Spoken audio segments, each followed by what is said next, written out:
नमस्कार, सलाम, आदाब। हाजिर हम फिर से एक और नई वीडियो लेकर। और आज की इस वीडियो में बात करेंगे फिर वही जो आजकल चारों तरफ चर्चा में है, हिंदू और मुस्लिम नफरत की। फ्रेंड्स, वर्षों से हिंदू और मुस्लिम एक जगह रहते आ रहे हैं, एक दूसरे की इज्जत करते आ रहे हैं, लेकिन फिलहाल कुछ भगवाधारी लोगों ने ऐसा जहर घोल दिया है कि इन्होंने जीना बड़ा मुश्किल कर दिया है। फ्रेंड्स, जो लोग आज ताकत में हैं और सत्ताधारी दल के साथ हैं, वो ये याद रखें कि उनकी औलादों को, उनके बच्चों को और आने वाली उनकी नस्लों को दंगाई बनाया जा रहा है और दूसरे संप्रदाय को दीनहीन किया जा रहा है, उन्हें हीन भावना से ग्रसित किया जा रहा है। ऐसा ही एक मामला दिल्ली में पेश आया। नमाज पढ़ते हुए एक पुलिस अफसर ने सजदे में ही नमाजियों को लात मारी। अब इसमें बहुत सारी दलीलें निकल कर आती हैं कि नमाज सड़क पर क्यों पढ़ते हैं, नमाज सड़क पर क्यों पढ़ रहे थे। मतलब वो अफसर जानता था कि तुम्हारे सपोर्ट में बहुत सारे लोग खड़े हो जाएंगे, और हो भी गए। लेकिन सोचने वाली बात यह है कि क्या सजदे में किसी को लात मारना ठीक है? दिल्ली में बहुत सारे जाम लगते हैं और आराम से लोग जाम को पार करते हुए आगे निकल जाते हैं, लेकिन पिछला ड्राइवर आगे वाली गाड़ी के ड्राइवर को कभी लात नहीं मारता। फिर सजदे में झुके हुए, खुदा के सामने झुके हुए आदमी को लात क्यों मार दी जाती है? क्योंकि ये जहर हमारे इस समाज में इन भगवाधारी लोगों ने घोल दिया है और ये देश के लिए बहुत खतरनाक साबित होगा। फ्रेंड्स, इसी से रिलेटेड हमारी आज की वीडियो है, तो चलिए वीडियो शुरू करते हैं। एक बात और दिमाग में आ रही है कि अगर इस तरह से नमाजियों, सजदे में नमाजियों को लात मारी गई तो समाज में सभी तरह के लोग होते हैं। कुछ लोग तो बर्दाश्त कर जाते हैं, लेकिन जब कल राम बारात का जुलूस निकलेगा और श्री कृष्ण को जो है उस बोगी में बिठाकर शहर में घुमाया जाएगा, अगर उस वक्त उन लोगों ने गोली मार दी तो आप क्या करेंगे? सोचा आपने? दोनों तरफ से अगर जहर उगलने लगे लोग तो क्या होगा इस देश का? लेकिन सत्ताधारी पार्टी इस बात को बिल्कुल नहीं सोच रही। उन्हें सिर्फ अपनी कुर्सी और कुर्सी से मतलब है।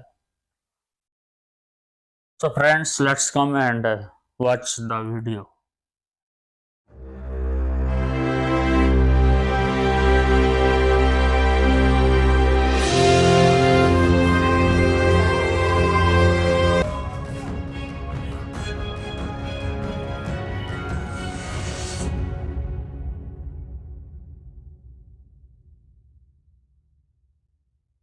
नमस्कार, मैं रवीश कुमार। यह वीडियो ऐसा है कि एक मन कहता है इसे ना दिखाएं, मगर इसके बाद भी मन ही मन शर्मिंदा हो जा रहा हूं कि इस देश में मुसलमानों के प्रति नफरत कहां तक पहुंच गई है।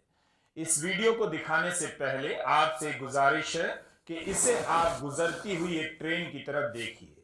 नफरत की यह ट्रेन भी इस देश से एक दिन गुजर जाएगी। इसे लेकर ना तो उत्तेजित होने की जरूरत है और ना ही हताश। जिस राजनीति ने ऐसा करने का यह साहस दिया है, उसकी सफलता के हर चांद पर यह वीडियो एक दाग है। यह वीडियो दिल्ली के इंद्रलोक का बताया जाता है। लोग नमाज पढ़ रहे हैं, सजदे में हैं और पीछे से चौकी इंचार्ज आकर लात मारता है। दिल्ली में या देश में सड़क पर हर महीने कोई ना कोई धार्मिक गतिविधि होती रहती है। बिल्कुल। चंद मिनटों की नमाज को लेकर राजधानी दिल्ली में कभी ऐसी दिक्कत नहीं आई, मगर सांप्रदायिकता का जहर इतना भर गया है कि अब पुलिस के अफसर भी लात मारने लगे हैं। चौकी इंचार्ज ने दिल्ली पुलिस को शर्मसार कर दिया है। दिल्ली पुलिस के उत्तरी क्षेत्र के डीसीपी मनोज मीणा ने कहा है कि वीडियो में जो पुलिस अधिकारी जानबूझकर लात मार रहा है उसके खिलाफ कानूनी कार्रवाई की जा रही है। लात मारने वाले को निलंबित कर दिया गया है। चौकी इंचार्ज का नाम मनोज कुमार तोमर है। उन्हें तत्काल प्रभाव से निलंबित कर दिया गया है। थोड़े नीचे कर लो सब लोग। सर, जो वीडियो वायरल हुआ था उसके बाद से हंगामा था, लोगों की नाराजगी थी, क्या कुछ कार्रवाई हुई आपकी तरफ से? पुलिस जिन लोगों के वीडियो वायरल हो रहे थे, जिन पुलिसकर्मी, अभी आज नमाज के दौरान एक वीडियो वायरल हुआ था। उस वीडियो में जो भी हमारे पुलिस वाले थे उनके खिलाफ डिसिप्लिनरी एक्शन लिया गया है और सस्पेंशन का ऑर्डर निकल गया है, उनको सस्पेंड कर दिया गया है और आगे कार्रवाई भी की है। जो लोग इकट्ठे हुए थे उनको समझाया गया कि जो जिसने गलती की उसके खिलाफ एक्शन लिया गया है और हमारे जो लोकल निवासी हैं, लोकल यहाँ के लोग हैं, उनके साथ मिलकर उन लोगों को समझाया गया है। अब यहाँ से ज़्यादातर लोग जा चुके हैं। ये बात समझाने के बाद मस्जिदों से भी ऐलान कराया गया कि एक्शन ले लिया गया है और अब सिचुएशन यहाँ पे सर कुछ जनता के लिए क्या अपील है अभी? जनता के लिए क्या कहना चाहेंगे सर अभी जो हमें यहाँ की पीस एंड ट्रैंक्विलिटी जो शांति है वो बरकरार रखनी है और यहाँ के जितने भी लोकल लोग हैं वो हमारे साथ हैं और हम लोकल लोगों के साथ हैं और हम सब साथ मिलकर यहाँ की पूरी जो शांतिपूर्ण व्यवस्था है उसको मिलेगी। सर सस्पेंड कितने पुलिसकर्मियों को किया गया? अभी जो चौकी इंचार्ज है उनको सस्पेंड कर दिया है, जो वीडियो में दिख रहे हैं। जो वीडियो में दिख थैंक यू सर। लीगल कार्रवाई काफी नहीं है, निलंबित करना भी काफी नहीं है। जिस सोच ने चौकी इंचार्ज से यह काम करवाया है वह सोच पूरी तरह राजनीतिक है। उस राजनीति ने उस पुलिस वाले के मन में जहर भरा। हम सभी जहर को अच्छी तरह जानते हैं। ये जहर बड़े बड़े घरों की बीवियों और बच्चों को दंगाई बना चुका है। स्कूल के टीचर से लेकर अस्पतालों में डॉक्टरों के व्हाट्सएप ग्रुप में इसी जहर को फैलाया जा रहा है। मैं ये सोचना ही नहीं चाहता कि उनके बीच इस वीडियो को लेकर क्या प्रतिक्रिया होगी। मैं अपनी बात बताना चाहता हूं कि यह बेहद शर्मनाक है। किसी को भी शर्म आनी चाहिए। कोई सजदे में है, आप पीछे से आकर लात कैसे मार सकते हैं? क्या दिखाना चाहते हैं? अबू धाबी में जाकर मंदिर का उद्घाटन करते हैं और यहाँ अखबारों में खबर छपवाते हैं कि भारत की प्रतिष्ठा वहां तक पहुंच रही है, हमारे मंदिर बन रहे हैं। लेकिन अपने देश में नमाज पढ़ने वालों के साथ ऐसा बर्ताव होता है। क्या आप यह समझते हैं कि वर्तमान की आंखें नहीं होती हैं, इतिहास के आंख और कान नहीं होते हैं? यह सब कहीं भी दर्ज नहीं हो रहा। मुझे पता है कि लोग क्या क्या कहेंगे। देख भी रहा हूं कि ट्विटर पर इस घटना के समर्थन में किस तरह से दलीलें पैदा की जा रही हैं। सड़क पर नमाज क्यों पढ़ रहे हैं ये कहा जा रहा है, मस्जिद में क्यों नहीं पढ़ सकते हैं? क्या दूसरे धर्मों के पूजा स्थलों पर इस तरह की भीड़ नहीं होती? और होती है तो वह मंदिर और गुरुद्वारे से छलक कर बाहर नहीं आती? क्या सड़कों पर लंगर नहीं लगते हैं? उन्हें हटाया जा सकता है, उनकी व्यवस्था भी होती है, मगर लात मारने का क्या तुक है? और इतना गुस्सा किस बात का कि आप किसी को लात मारने लग जाएं? दिल्ली पुलिस ने लात मारने वाले अफसर के खिलाफ कार्रवाई शुरू कर दी है, निलंबित कर दिया है। लोगों को भी अपने गुस्से को काबू में रखना चाहिए। आए दिन एक समुदाय को उकसाने का प्रयास हो रहा है। चुनाव भी आ रहा है, तरह तरह के बयान दिए जाएंगे ताकि ध्रुवीकरण हो, कोई गुस्से में कुछ कह दे। और कोई फॉर्मूला बचा नहीं है वोट पाने के लिए। लेकिन इसकी कीमत कितनी बड़ी है? यह जहर एक पक्ष को गुंडा बना रहा है और दूसरे पक्ष को हताशा और हीन भावना से भर रहा है। इसीलिए इस वीडियो को और इस घटना को आक्रोश के साथ मत देखिए, अफसोस के साथ देखिए। आप तर्कों और झूठी दलीलों से इस कार्य को सही नहीं ठहरा सकते। यह ट्रैफिक की समस्या का निदान नहीं है, एक समुदाय को लगातार अपमानित करने की अंतहीन प्रक्रिया का हिस्सा है। उसे यकीन दिलाने की कोशिश है, उसका विश्वास तोड़ देने की कोशिश है कि आपका अस्तित्व, आपकी पहचान की रेखा मिट चुकी है। अपराधी का नाम अल्पसंख्यक निकल जाए, आप देखिए गोदी मीडिया की भाषा कैसे बदल जाती है। अखबारों की हेडलाइन पहले पन्ने पर चीखने लग जाती है। इस भाषा और जहर का कहीं तो असर होता ही होगा। वही आज आपने देखा है। और इस पुलिस अफसर ने गुस्से में लात मार दी। उसे अच्छी तरह पता है कि समाज का एक बड़ा वर्ग उसके साथ खड़ा हो जाएगा और वह शायद बचा भी लिया जाए। बात बिल्कुल, नमाज की नहीं बिल्कुल। है, कई ऐसे मामले सामने आ चुके हैं। आप गूगल में इतना लिख दीजिए, मुस्लिम मेड टू चैंट जय श्री राम, आपको मध्य प्रदेश के उज्जैन, यूपी के बुलंदशहर, गाजियाबाद, कर्नाटक के कोपल, बीदर, राजस्थान के भीलवाड़ा, अलवर और मुंबई से खबरें मिल जाएंगी। ऐसी घटनाएं आ ही जाती हैं कि कोई किसी को घेर ले रहा है और कहलाने लग जाता है कि जय श्री राम बोलो। इसके विरोध की जगह चुप रहने वाले ही दिल्ली के इंद्रलोक की इस घटना को सही ठहराने की दलीलें निकाल रहे हैं, बोल रहे हैं, तरह तरह से सही ठहरा रहे हैं कि सड़क पर नमाज क्यों पढ़ी जा रही है। कुछ ने लिख दिया लात क्यों मारी, नमाज से ही उठा देते। इस दिल्ली में ट्रैफिक जाम के अपने कारण हैं। लोग बहुत आराम से, सहनशीलता के साथ लंबे लंबे जाम को झेलते हुए जाते हैं। कोई कार से उतरकर सामने वाली कार में बैठे चालक को लात नहीं मारता। प्रगति मैदान टनल में जब तक मरम्मत के कारण जाम लग जाता है, कोई किसी को लात नहीं मारता है। लेकिन इस वीडियो में आप पुलिस अफसर को लात मारते हुए देख रहे हैं। आप किसी को वैसे भी लात नहीं मार सकते हैं, लेकिन यहाँ कोई सजदे में बैठा है, वैसे ही वह अपने खुदा के आगे झुका हुआ है। ऐसे क्षण में वही लात मार सकता है जो दिन भर इस तरह की बातों के बारे में व्हाट्सएप में पढ़ता रहता है। हमें पता है कि गोदी मीडिया और व्हाट्सएप यूनिवर्सिटी इसे सड़क पर नमाज पढ़ने का मामला बना देगी और मामले को लेकर इस धर्म और उस धर्म के बीच होड़ में बदल देगी। लेकिन जरा होश में आइए, सोचिए कि क्या यही भारत आपको चाहिए था? क्या आपका भारत ऐसा ही था? आप भूल गए, चेतन सिंह ट्रेन में जा रहा था, रेलवे प्रोटेक्शन फोर्स का सिपाही, हाथ में बंदूक, मगर दिमाग में जहर भर गया। उसने गोली चला दी और उनकी हत्या कर दी। 2 मुसलमान मारे गए और अपने सीनियर की भी हत्या कर दी। जब चेतन सिंह पकड़ा गया तो मीडिया पहले ही बहाने बनाने लग गया कि मानसिक रूप से बीमार है, मगर सारा सच जल्दी सामने आ गया कि बीमारी मानसिक नहीं, राजनीतिक थी, जिस राजनीति ने भीतर भीतर उसे मुसलमानों से नफरत करना सिखा दिया। आज चेतन सिंह का परिवार कितना बिखर गया होगा और चेतन सिंह फालतू में जेल में बंद है, हत्यारा बन चुका है। शाहीन बाग में तो धरना चल रहा था, वहां तो नमाज नहीं हो रही थी, मगर कपिल गुर्जर पिस्टल लेकर आ गया, हिंदू राष्ट्र के नारे लगाने लगा और गोली चला दी। कुछ समय बाद चेतन सिंह ने भी गोली चला दी और हत्या कर दी। कपिल गुर्जर का जगह जगह स्वागत होता है, चेतन सिंह जेल में है। आप ऐसे भी देखिए कि यह राजनीति हर जगह, हर तरह की जहर चेतन सिंह को दंगाई और हत्यारा बनाने में लगी हुई है।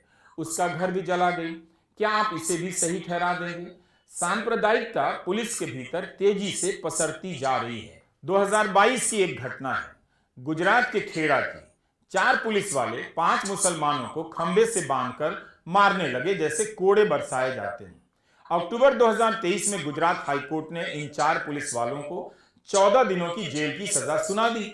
अपील लेकर पहुंच गए supreme court. Justice BR Gavai और जस्टिस संदीप मेहता की बेंच सुनवाई कर रही थी। बात इसी जनवरी 2024 की है। सुप्रीम कोर्ट ने कहा कि उनका यह काम बेहद निंदनीय और अस्वीकार्य है।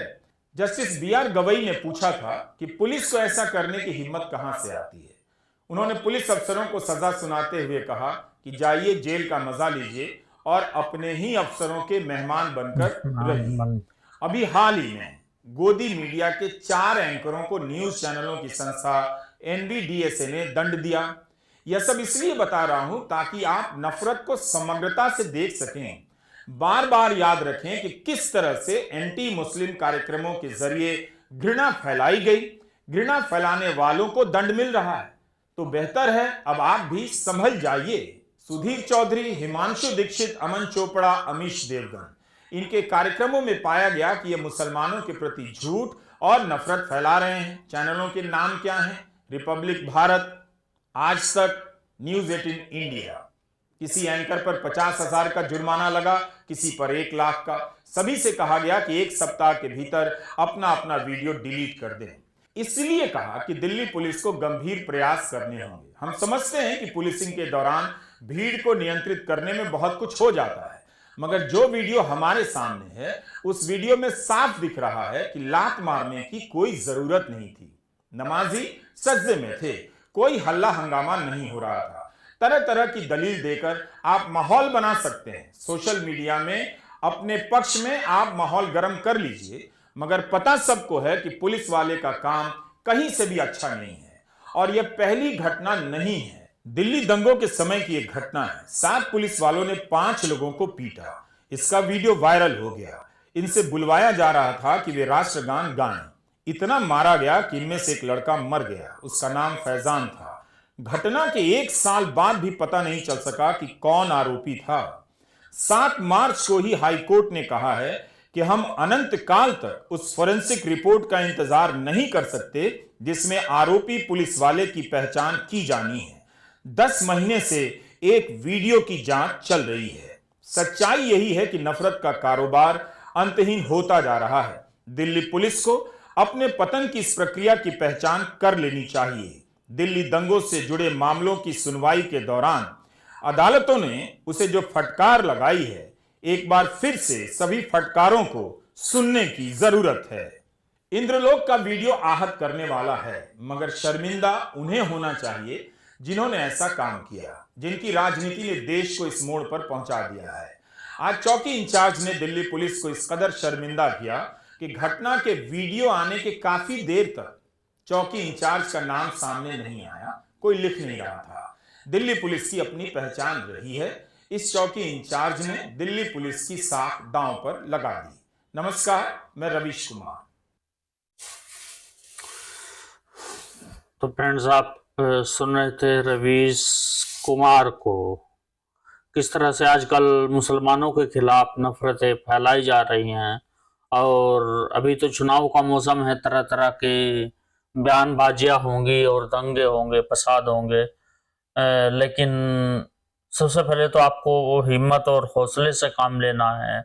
लेकिन उसके बाद अगर आप बर्दाश्त ना कर सके, तो गांधी जी ने जो कहा है कि वैसे तो सत्य और अहिंसा के साथ आप रहिए, लेकिन अगर आपका मन और आप बर्दाश्त नहीं कर रहे हैं तो फिर डरिए भी मत, सीधा हमला कर दीजिए, नहीं तो फिर आप कायर कहलाएंगे। फ्रेंड्स, हम नहीं चाहते कि देश में इस तरह की नफरतें फैले और दंगे हों, लेकिन ये जो कुछ चंद लोग हैं, और इनमें प्रशासन भी मिला हुआ है, अगर ये खाली आम जनता होती तो प्रशासन इन्हें रोकने का काम करता, लेकिन खुद प्रशासन भी मिला हुआ है।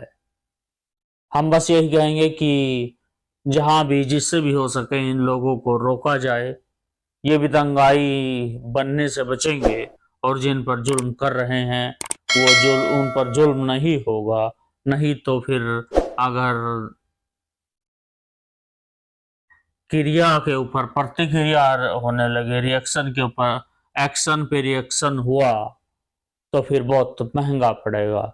इसी के साथ आज की वीडियो में इतना ही। मिलते हैं फिर किसी और नेक्स्ट वीडियो में। तब तक के लिए थैंक्स अ लॉट। खुदा हाफिज।